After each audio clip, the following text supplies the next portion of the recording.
ಸಂಘಟನೆಗಳ ಒಂದು ಒಕ್ಕೂಟ ಏನು ಒಟ್ಟಾಗಿ ಇವತ್ತು ಹೋರಾಟ ಮಾಡಿರ್ತಕ್ಕಂಥದ್ದು. ವಿಶೇಷವಾಗಿ ಹಿಂದೆ ನಾವು 2015-16 ಮಾಡಿದಾಗಲೂ ಕೂಡ ನಮ್ಮ ರೆಡ್ಡಿ ವೀರಣ್ಣವರು, ಭೂತಯ್ಯನವರು, ನಮ್ಮ ರೆಡ್ಡಿ ಯುವ ನಾಯಕರಂತ ರೆಡ್ಡಿ ವೀರಣ್ಣವರು, ನಮ್ಮ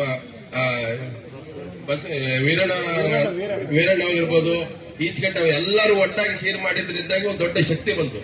ಇವತ್ತು ಕೂಡ ಇದು ಮರಣ ಶಾಸನ, ಕೆಡಿತಿಪ್ಪಿ ಸ್ವಾಮಿ ಹೇಳಿದಾಗೆ ಇದು ಮರಣ ಶಾಸನ. ಭೂತಯ್ಯನವರು ಹೇಳೋ ಪ್ರಕಾರ ಇದು ಯಾರಿಗೂ ಕೂಡ ಅರ್ಥ ಆಗ್ತಾ ಇಲ್ಲ. ಯಾರೋ 4 ರೈತರು ಮಾಡ್ಕೊಳ್ಳಿ ಬಿಡ್ರಿ ಅನ್ನೋ ತರ ಕಾಯ್ತಾ ಇದ್ದಾರೆ.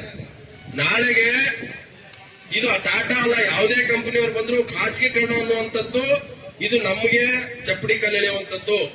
ನಮ್ಗೆ ಮನೆಗಳಲ್ಲಿ ಮೀಟರು ಬೆಳಿಗ್ಗೆ ಬರೋಷ್ಟೊತ್ತಿಗೆ ನಾವೇನಾದ್ರೂ ಒಂದಿನ ದುಡ್ಡು ಕಟ್ಟಲಿಲ್ಲ ಅಂದ್ರೆ ಸಂಜೆ ಅಷ್ಟೊತ್ತಿಗೆ ಕಟ್ ಮಾಡಿ ಹೋಗ್ತಾರೆ ಕೆವಿಯವರು.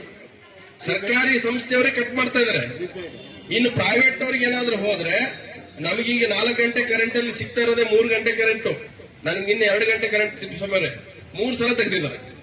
ನೀವು 4 ಗಂಟೆ ಕರೆಂಟ್ ಅಲ್ಲಿ 3 ಸಲ 4 ಸಲ 15 ನಿಮಿಷ ಹೋದ್ರೆ 2.5 ಗಂಟೆ ಕರೆಂಟ್ ಸಿಗುತ್ತೆ.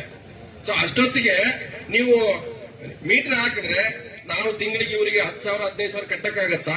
ನಾವು ಬೆಳೆದಿರೋ ಬೆಲೆನೇ ಇವತ್ತು ನಮಗೆ 3 ಕಾಸಿಗೆ ಬೆಲೆ ಸಿಗ್ತಾ ಇಲ್ಲ.